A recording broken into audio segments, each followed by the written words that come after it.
Nagulat ka ba do'n sa resulta nitong, Senate race? Well, I mean, yung kay Senator Bongo, no? I Mhm. mean, lahat ng surveys na-expect yan, no?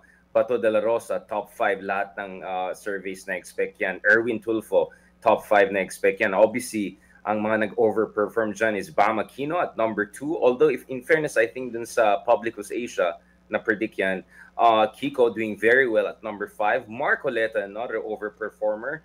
And then the rest, I think within the margin of error masasabi natin. So yes, surprising to a Mhm. degree dahil dun sa sobrang good performance ng ni Bam at saka Kiko, but overall I don't think mga surveys were as disastrous as many people thought. But interestingly, the one survey I saw that got this almost exactly correctly with slightly one up and down was galing sa isang korporasyon na consumer sentiment survey ang ginamit nila at ito yung nakuha nila. So exactly you would see the top 5, Go, De La Rosa, Aquino, Mm. Tulfo, Pangilinan.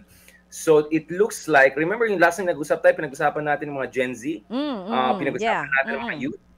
I think, and this is why gusto ko sana makita, sana may exit poll na tayo this time. It looks like, because base dito sa consumer sentiment survey na nakita ko na internal survey yan, sabi nila up until the last day nagdi-decision pa yung mga Gen Z voters, yung mga millennial voters. Mhm. And sa akin talaga, based on my own Kalye surveys, data analytics and everything Yes. I've seen, I think bukas talaga yung kabataan sa alternatives. At nakita natin sa election na yan, the surprising thing is super nag-underperform obviously ang administration, barely 5 or 6. I don't know how you're gonna count Camille Villar. But I think bukas sa opposition ng mga kabataan, super majority of voters sila, whether ito yung opposition version ng Duterte or opposition version ng Bam, Kiko, among others. I think for me, the one biggest surprise was really Akbayan coming Oh, yeah, on top. party list. Best performance by Akbayan. And remember, Akbayan, I saw a couple of their billboards sa NLEX here and there, pero they never had the resources dun sa air war, dun sa mga command vote, none of that. And yet, grabe yung performance nila. They even beat Duterte Youth and a couple of other very established. Some of the surveys I saw put them at barely 1%.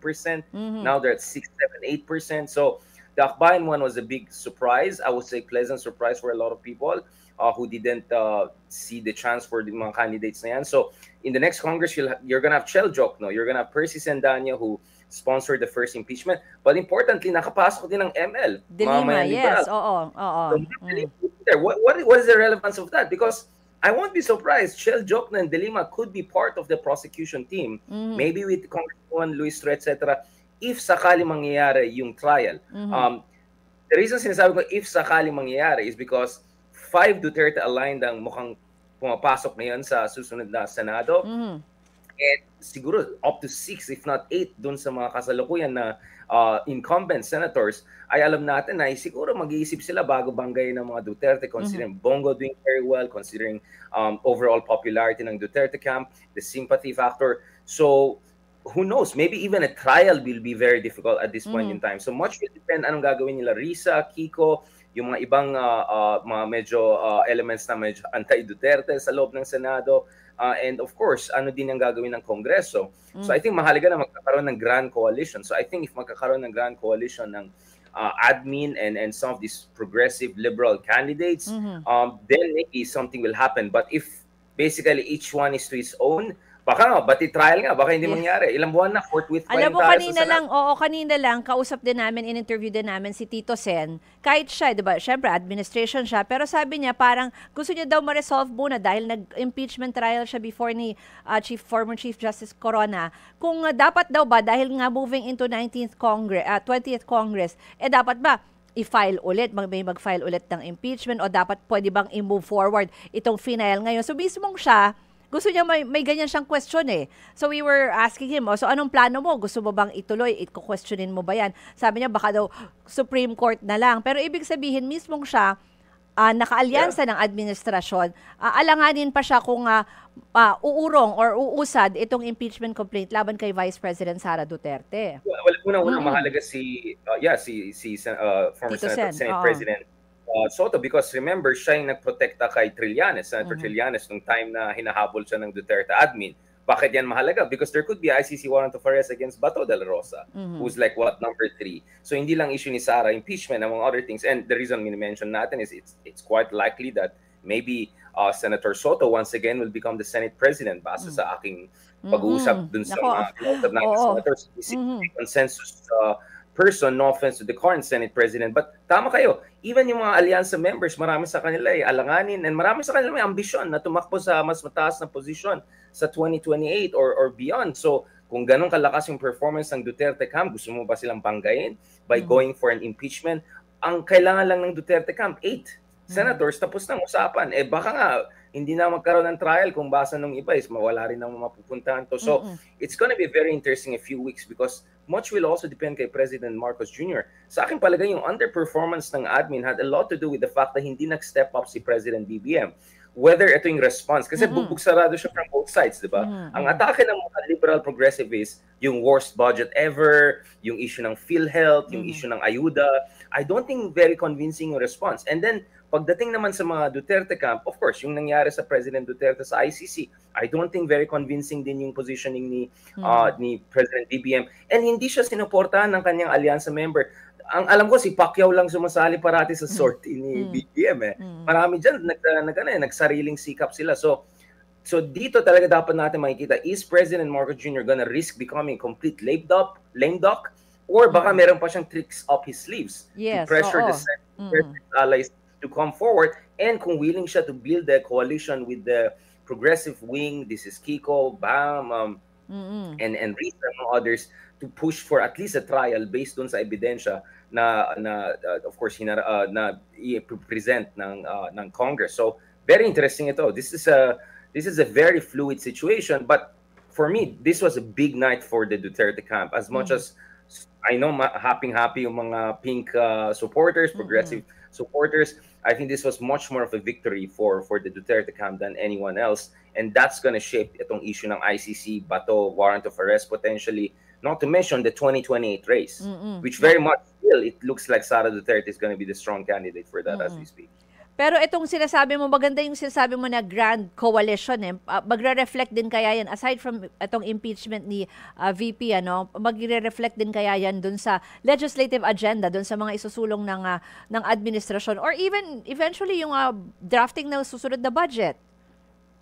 Oh, absolutely. I mean, actually, one of the interesting thing na napansin natin is, marami nagsabi na if si VP o Mayor Lenny, by the way, congratulations kay VP Lenny, Mayor Lenny, if Mayor Lenny nag-endorse dun sa mga ibang candidates na medyo mas maaga and forceful, Abalos, Pacquiao, you know what I'm saying, maybe even Binay, who knows, baka mas maganda yung performance nila. Kasi kung titingnan mo, mga 1 million lang siguro kailangan ng mga iba dyan para matapatan si Amy Marcos So hindi nangyari yung tactical voting or tactical alliance sa aking palagay.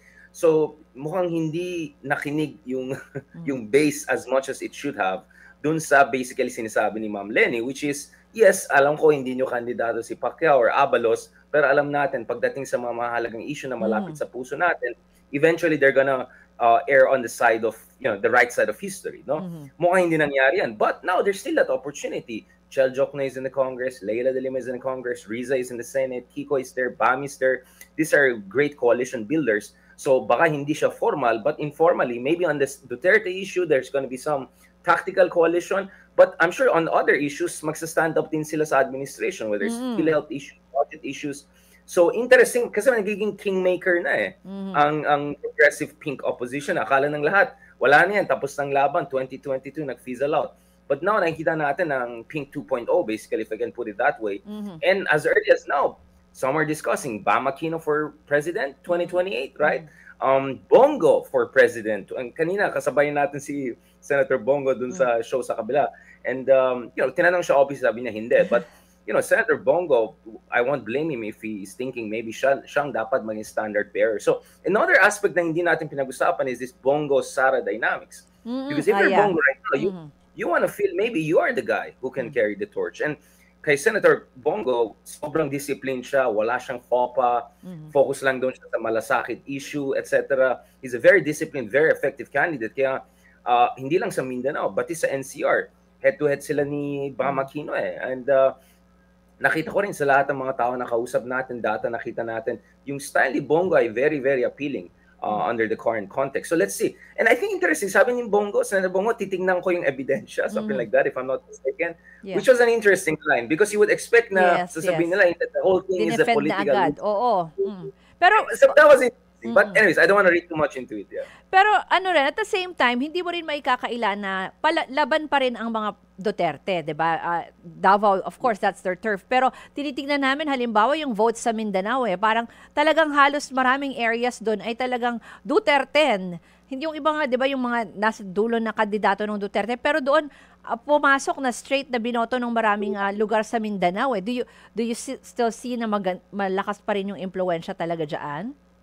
Oh yeah, solid South is as solid as it can get. In fact, Marcoleta, I think isa sa reason na sobrang taas ng ranking ni Congressman now to be Senator-elect Marcoleta is number 4 yata siya in certain regions like Davao across Mindanao. So basically after Bongo and Bato, it's more or less Marcoleta. Yes, right? So ang laki ng tulong kay Marcoleta yung jump niya sa Mindanao vote. So if Mindanao is the reason why Bongo is number 1, Mindanao is also the reason why Marcoleta ranked so high, almost top 5, no? And pero I think itong also Marcoleta, the reason why, sige, Congressman Marcoleta, what do you think? Ano pa yung ibang nag-push kaya? No, I mean everyone talks about the block voting, the religious groups effect. But ako, feeling ko, if you look at Senator elect Marcoleta, if hopefully it's not too premature to say that, coalition builder siya, 'di ba? Ilang beses na meet niya si VP Lenny, 'di ba? Sabi ni VP pero Lenny, nilinaw naman tinawag sa kanya. Yeah, I mean, in fairness kay Congressman Marcoleta, he knows how to build coalition. In fact, silang dalawa ni Bam para sa akin ang the most effective coalition builders. Kung titingnan mo si Bam rin, yung networks niya, yung range ng mga tao nag-endorse sa kanya, yung mga sample ballots.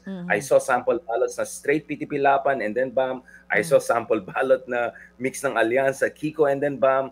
So I think BAM, Marcoleta, these are very strong coalition builders dito sa election na yan. And that's why ang ganda ng spread ng kanilang numbers. Although of course in the case of BAM, number 2 siya, amazing numbers. And nakuha niya yung L2L talaga basically the key corridors nakuha niya. And siguro if BAM had even closer relationship with PDP Laban, baka siya pa yung number 1. So these are incredible numbers. Ako, to be honest, I was a bit critical kasi sabi ko, masyado yatang pa-safe itong mga opposition candidates. But the pa-safe work because basically, tinignan ng tao is yung personal brand ni BAM, bata, buff BAM na ang tawag sa kanya kasi he's more lean and mean now compared to last time na tumakbo siya.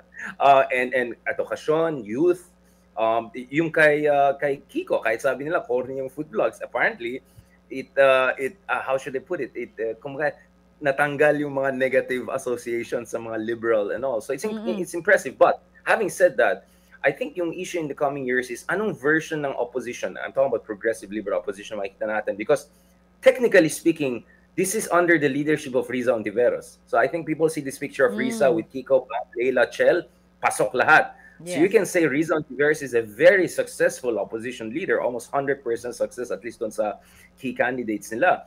At the same time, BAM did also very well. And BAM's version of opposition is quite different. Medyo mas progressive si Riza Ontiveros, si BAM more center, more liberal, more coalition builder. And then there's also Kiko Pangilinan. I mean, Kiko ran for vice president already. Maybe he'll have his sight on a higher office in the next. And Kiko is traditional liberal party. So which version ng liberal opposition ay magiging dominant in the coming years? Malaking bagay yan. Is Lenny gonna run for the national office after 3 successful years in Naga, which is quite almost sure or probable in terms of given yung competence ni Ma'am VP Lenny. So, yun din ang mga titignan natin, yung mga internal, which version of opposition, which version of Duterte, is this the Bongo, is this the Sara Duterte, which version is gonna come out? So that's the other dynamic we have to look at too. Yung nakikita ko lang, kasi binanggit mo na rin kanina yung youth vote, di ba? Yung una nating pinag-usapan din dati. Pero, ang dami ko nakikita sa feed. I don't know if it's just my feed or ano, no? Na parang, marami yung hopeful with the, do you feel, in a general sense, do you feel that with the result daw of the elections? Siyempre, depende kung saang panig ka rin naman, ano?